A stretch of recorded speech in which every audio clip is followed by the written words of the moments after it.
ಮನವಿ ಏನು ಅಂತಂದ್ರೆ ಎಸ್ಐಟಿಯ ತನಿಖಾ ತಂಡ ರಚನೆಯಾಗಿರುವುದು ನ್ಯಾಯಸಮ್ಮತವಾದ ತೀರ್ಮಾನವನ್ನು ಕೈಗೊಳ್ಳಲಿ ಅಂತ. ಆದ್ರೆ ಒಬ್ಬ ಆರೋಪಿ ತನ್ನ ಮುಂದೆ ಕುಂತಾಗಲೇ ನೀವು ಅರೆಸ್ಟ್ ಮಾಡಿಲ್ಲ ನೀವಲ್ಲಿ. ಆದ್ರೆ ಮತ್ತೊಬ್ಬ ಆರೋಪಿ ಎಲ್ಲೋ ಬಚ್ಚಿಟ್ಕೊಂಡಿಂದ ಮಾಡಿದ್ದಾರೆ ಮನೆಯಲ್ಲಿ ಅಂತೇಳಿ ಅಲ್ಲಿಂದ ಹೋಗಿ ಅರೆಸ್ಟ್ ಮಾಡ್ಕೊಂಡು ನೀವು ತರ್ತೀರ ನೀವಲ್ಲಿ. ನಿಮ್ ಕಣ್ಣಲ್ಲಿರುವಂತ ಆರೋಪಿಯನ್ನು ಯಾಕೆ ನೀವು ಬಂದಿರ್ತಿಲ್ಲ ನೀವಲ್ಲಿ? ಯಾಕೆ ಅರೆಸ್ಟ್ ಮಾಡಿಲ್ಲ ನೀವು? ಮೇಲೆ ಈ ಪ್ರಕರಣವನ್ನ 3 ದಿವಸ ಮೊದಲೇ ಎಫ್ಐಆರ್ ಆಗಿದ್ರು ಕೂಡ ಅಲ್ಲಿ ಆ ಕೇಸಿನ ಸರ್ಕಾರ ಯಾಕೆ ಎಸ್ಐಟಿಗೆ ಹ್ಯಾಂಡ್ ಓವರ್ ಮಾಡಿಲ್ಲ? ಸರ್ಕಾರದ ಲೋಪದೋಷ ಇಲ್ವಾ ಇದರಲ್ಲಿ? ಆ ಕಾರಣದಿಂದ ನಾವಲ್ಲಿ ಎಸ್ಐಟಿ ತನಿಖಾ ತಂಡದ ವಿರುದ್ಧ ನಾವು ಒಂದು ಕ್ರಿಮಿನಲ್ ಕೇಸನ್ನ ಹಾಕ್ತಾ ಇದ್ದೀವಿ ಕೋರ್ಟ್ ಅಲ್ಲಿ.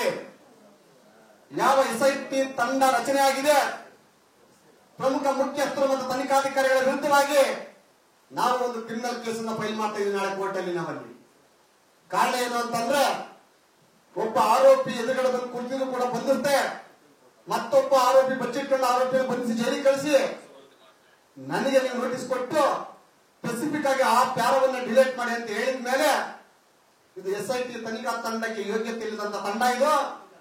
ಈ ತಂಡದ ಅಧಿಕಾರಿಗಳ ವಿರುದ್ಧ ಶಿಸ್ತು ಕ್ರಮ ತಗೋಬೇಕು ಅಂತಂದೇಳಿ ನಾವು ನಾಳೆ PC ಅಂತ ಫೈಲ್ ಮಾಡ್ತಾ ಇದ್ವಿ. ಪ್ರೈವೇಟ್ ಕಂಪ್ಲೇಂಟ್ ರಿಜಿಸ್ಟ್ರೇಷನ್ ಮಾಡ್ತಾ ಇದ್ವಿ ನಾವಲ್ಲಿ. ಬಹಳ ಪ್ರಮುಖವಾಗಿ ಇವತ್ತು ಈ ದೇಶದಲ್ಲಿ ದೊಡ್ಡ ಸಂಚಲನ ಮೂಡಿದೆ. ಇವತ್ತಿಲ್ಲಿ ಅಷ್ಟೇ ವಿಡಿಯೋ ಮತ್ತೆ ಪೆನ್ ಡ್ರೈವ್ ಅಲ್ಲಿ ಪೆನ್ ಡ್ರೈವ್ ವಿಚಾರಕ್ಕೆ ಬಂದಾಗ ಅಲ್ಲಿ ಯಾರ್ಯಾರಿದ್ರು ಅಂತ ಹೇಳಿ, ಯಾವ ಹೆಣ್ಮಕ್ಳಿದ್ರು ಅಂತ ಹೇಳಿ, ಆ ಹೆಣ್ಮಕ್ಳಿಂದ ವಸೂಲಿ ಆಗ್ತಿದೆ ಅಂತ ಹೇಳಿ ಇವತ್ತು ಸುದ್ದಿ ಬರ್ತಾ ಇದೆ ಗೆಳೆಯಲ್ಲಿ. ನಮ್ಗೆ ಇನ್ನ ಗೊತ್ತಿಲ್ಲ ಇನ್ನು ಯಾವ ವಿಡಿಯೋ ಇದೆ, ಯಾವ ಹೆಣ್ಮಕ್ಳು ಬಲಿ ಆಗ್ತಾ ಇದಾರೆ ಅಲ್ಲಿ.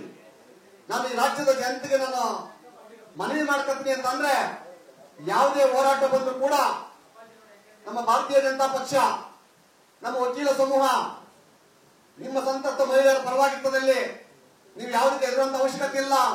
ಯಾವುದೇ ಬ್ಲಾಕ್ ಮೇಲ್ ಗಿರಾಕಿಗಳು ಫೋನ್ ಮಾಡಿದ್ರು ಕೂಡ, ಯಾವುದೇ ಬೆದರಿಕೆ ಬಂದ್ರು ಕೂಡ ನೀವಲ್ಲಿ ನೇರವಾಗಿ ನಮಗೆ ತಿಳಿಸಿ, ಇಲ್ಲ ಅಂದ್ರೆ ತಮ್ಮ ಸ್ಥಳೀಯ ಪೊಲೀಸ್ ಠಾಣೆಗೆ ತಮಗೆ ಬರುವಂತ ಫೋನ್ಗಳನ್ನ ತಿಳಿಸಿ ನೀವಲ್ಲಿ ಯಾವುದೇ ರೀತಿ ಹಣಕಾಸು ಕಳ್ಕೊಳ್ಳುವಂತದಾಗ್ಲಿ, ತಮ್ಮ ಜೀವಕ್ಕೆ ಅಪಾಯ ಮಾಡ್ಕೊಳ್ಳುವಂತದಾಗ್ಲಿ ಯಾವುದನ್ನು ಕೂಡ ಮಾಡ್ಕೋಬಾರ್ದು ಅಂತ ಹೇಳಿ ರಾಜ್ಯದ ಜನತೆಗೆ ಮತ್ತೆ ಈ ಮಾಧ್ಯಮದ ಮುಖಾಂತರ ಮನವಿಯನ್ನು ಮಾಡ್ತೀನಿ ನಾನು.